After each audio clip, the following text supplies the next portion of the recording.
লাহৰীজানত নাগৰিক সভা সম্পন্ন উপস্থিত জিলা আৰক্ষী অধীক্ষক সঞ্জীৱ কুমাৰ শইকীয়া মঙ্গলবাৰে পুৱা 11 মান বজাত লাহৰীজান যুৱা সংস্থা ক্লাবৰ প্ৰাংগণত কাৰ্বি আংলং জিলা আৰক্ষী অধীক্ষক সঞ্জীৱ কুমাৰ শইকীয়াৰ উপস্থিতিত খটখটি আৰক্ষী খটখটি নাগৰিক জাতীয় দল সংগঠন আৰু মহিলা সমিতিৰ গাৰক্ষী বাহিনীৰ বিষয়ববীয়াসকলৰ সহযোগত এক গুৰুত্বপূৰ্ণ নাগৰিক সভা অনুষ্ঠিত হৈ যায়। সভাত বোকাজান মহকুমাধিপতি দেৱাহতী বৰা খটখটি থানাৰ অচি নিতুল শইকীয়া দণ্ডাধীশ সীমান্ত বসুমতাৰী নাগৰিক কমিটিৰ বীৰেন্দ্ৰ ৰায় চৰকাৰী গাঁওবুঢ়া হীৰা চেত্ৰী যুৱা সংস্থা ক্লাবৰ সম্পাদক বিষ্ণুগিৰি আৰু লাহৰীজান অঞ্চলৰ গাৰক্ষী বাহিনীৰ কৰ্মীসকল উপস্থিত থাকে। খটখটি থানা উপদেষ্টা সমিতিৰ সভাপতি সুৰেশ কুমাৰ সিঙৰ পৌৰোহিত্যত অনুষ্ঠিত হোৱা সভাখনত বিগত কিছুদিনৰ পৰা ৰাজ্যখনৰ ঠায়ে ঠায়ে শান্তি শৃংখলা ব্যাহত হোৱাৰ লগতে বৰ্তমানৰ পৰিস্থিতি সন্দৰ্ভত উদ্বিগ্নতা প্ৰকাশ কৰি সকলোৱে মিলাপ্ৰীতিৰে কেনেকৈ পূৰ্বৰ পৰিস্থিতি ঘূৰাই আনিব পাৰি তাৰ ওপৰত আলোচনা কৰা হয়।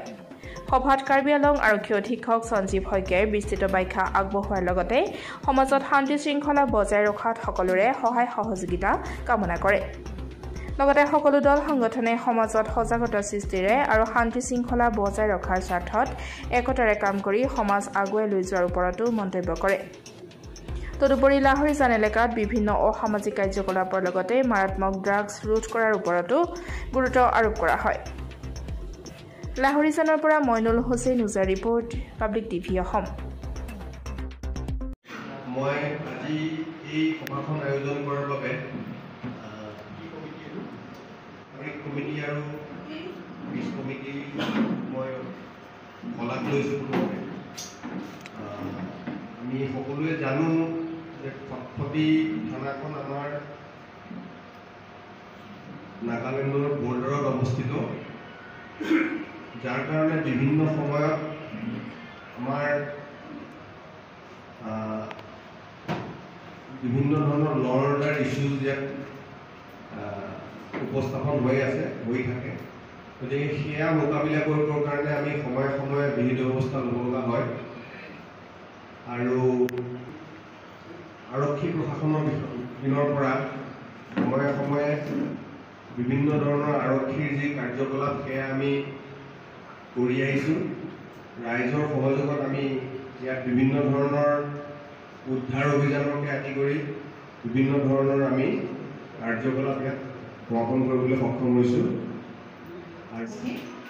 কাৰ্বি আংলং জিলাৰ SP ছাৰ ইয়াত উপস্থিত আমাৰ এছিষ্টেণ্ট কমিশ্যনাৰ আৰু মঞ্চত উপস্থিত বিশিষ্ট ব্যক্তিসকল তথা OC মহোদয়, OC বিনায়ক মহোদয় আৰু উপস্থিত ৰাইজ, আমি কালি আমাৰ SP ছাৰৰ তত্বাৱধানত আজি এই সভাখন ইয়াত অনুষ্ঠিত কৰা হৈছে আৰু ইতিমধ্যে আপোনালোক সকলোৱে জ্ঞাত যে আজি এই সভাখন কিহৰ কাৰণে অনুষ্ঠিত কৰা হৈছে, যে আমাৰ বৰ্তমান যি ল এণ্ড অৰ্ডাৰ চিটুৱেশ্যন বা আমাৰ যিকোনো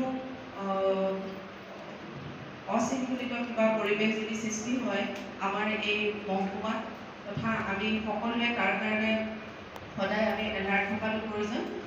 আৰু আপোনালোকে সকলোৱে আছে, সকলো আপোনালোকৰ এৰিয়া হয়, যদি কিবা তেনেকুৱা বিশেষ প্ৰব্লেম পায় আপোনালোকৰ থানাবিলাকতো জনাব পাৰে, তথা আমাৰ অফিচতো আহি আপোনালোকৰ যদি কিবা ক'বলগীয়া থাকে তেতিয়াহ'লে লিখিত আকাৰে হওক বা মৌখিক আকাৰে হওক আমাক জনাব পাৰে।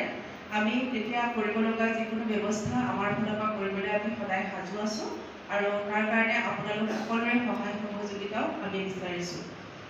মই বৰ বিশেষ নকওঁ, আমাৰ SP ছাৰো আছে, গতিকে আপোনালোকে যদি কিবা তেনেকুৱা প্ৰব্লেম পায় আপোনালোকৰ এৰিয়াত সংঘটিত হোৱা যিকোনো ধৰণৰ ইছ্যুজ আপোনালোকে আমাৰ আগত লিখিতভাৱে বা মৌখিকভাৱে জনাব পাৰে আৰু আমি আপোনালোকৰ লগত আছোঁ। ধন্যবাদ। উপস্থিত আমাৰ জিলাৰ আৰক্ষী অধীক্ষক ছাৰ, লগতে বিভিন্ন মঞ্চত উপবিষ্ট গণ্যমান্য ব্যক্তিসকল আৰু এই সভাত উপস্থিত আমাৰ VDPকে ধৰি আমাৰ ৰাইজসকল, গোটেইখিনি কথা অলৰেডি আমাৰ SP ছাৰে সকলোকে জনালে যে ইমান হঠাৎ এই সভাখন আমি কেলৈ কৰিব লগা হ'ল। তো আপোনালোকে গোটেইখিনি কথা গমেই পাইছে যে আজিৰ মানে যোনটো আমাৰ চিটুৱেশ্যন আমাৰ ষ্টেটত বা আমাৰ অসমত যিটা মানে এটা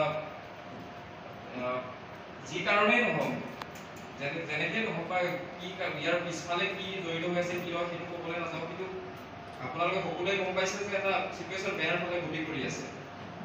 কোৱা নাই বেয়া হৈ যাব, কিন্তু গতি কৰি আছে যিহেতু সেইকাৰণে সেইটোক যাতে আমি ৰোধ কৰিব পাৰোঁ, আৰু সেই ৰোধ কৰিব হ'লে আমি সকলো প্ৰশাসনকে ধৰি আমাৰ ৰাইজ আমি সকলোৱে সষ্টম হৈ থাকিব লাগিব, আৰু তেনেকৈ যাতে চিটুৱেশ্যন পিছলৈ নহওক সেইটোৰ প্ৰতি লক্ষ্য ৰাখি আমি যিখিনি কৰোঁ আমি যিখিনি কৰিব লগা আছে আমি সেইখিনি কৰি যাব লাগিব। আমি সকলোৱে ইয়াত আগৰ পৰাই মিলিজুলি বাস কৰি আহিছোঁ, যিহেতু আপোনালোকক আমিতো ইয়াতে আলহী হিচাপে আমি আমাৰ ইয়াত কৰ্মসূত্ৰে ইয়াত আহিছোঁ, আমি কেইদিন পাছত গুচি যাম, কিন্তু আপোনালোকে সদায় ইয়াত থাকিব। কিন্তু এইটো আপোনালোকৰ দায়িত্ব হয় যে আপোনালোকে সদায় সকলোৱে মিলিজুলি থাকক, যে কিবা যদি কৰ্তৃপক্ষই আহি বা কিবা উচতনিমূলক বা কিবা কাম কৰে যে আপোনালোকৰ বিপদত পেলাব বিচাৰে, তেনেকৈ শক্তিক আপোনালোকে সমাজত সোমাবলৈ নিদিব, যিমান পাৰে সেইটোক আপোনালোকে বাধা দিয়ক। সকলোৱে জাতি ধৰ্ম নিৰ্বিশেষে সকলোৱে মিলি যিমানখিনি পাৰে সমাজখনক আগুৱাই নিয়াৰ চেষ্টা কৰক, সকলোৱে মিলিজুলি মোৰ ফালৰ পৰা মই সেইখিনিয়ে কম। এই বিষয়টো আয়োজন কৰা হৈছিলে আমাৰ বৰ্ডাৰ পিছ কমিটি, নাগৰিক কমিটি, DDP। বিষয়টো আছিলে আমি কেইদিনৰ পৰা আমি চবেই গম পাওঁ যে অসমৰ কেই অঞ্চলত মানে বিভিন্ন ধৰণৰ ঘটনা হৈছিলে। এইটো ঘটনাটো আমাৰ লাহৰীজানত নোহোৱাৰ কাৰণে মানে আমাক এটা ইনিচিয়েটিভ ল'ব কৈছিলে। সেইকাৰণে আমি ইনিচিয়েটিভ লৈ পেলাই যিমান আমাৰ বিভিন্ন ধৰণৰ জনজাতি আছিলে সিহঁতক মাতি পেলাই সিহঁতৰ লগত বুজাবুজি কি ধৰণত আমি পিচ আৰু ট্ৰাংকুইলিটি আমাৰ এৰিয়াত মেইনটেইন কৰিব পাৰোঁ, এইটো বিষয় লৈ পেলাই আমাৰ আলোচনা হৈছে। এইটো বিষয় লৈ পেলাই আমাৰ SP ছাৰ, SDO বাইদেউ মেম বোকাজান, তাৰপিছত নাগৰিক কমিটিৰ প্ৰেচিডেণ্ট, সিহঁতে নিজৰ বক্তা ৰাখিছে, ৰাখি পেলাই পাব্লিকত ভালকৈ বুজাইছে। পাব্লিকেও এচুৰেঞ্চ দিছে যে আমাৰ লাহৰীজানত এনেকৈ ঘটনা আমি কেতিয়াও হ'ব নিদিওঁ। এইকেইটা বিষয় লৈ পেলাই আমাৰ আজিৰ গোটেই এৱাৰনেছ প্ৰগ্ৰামটো হৈছিলে।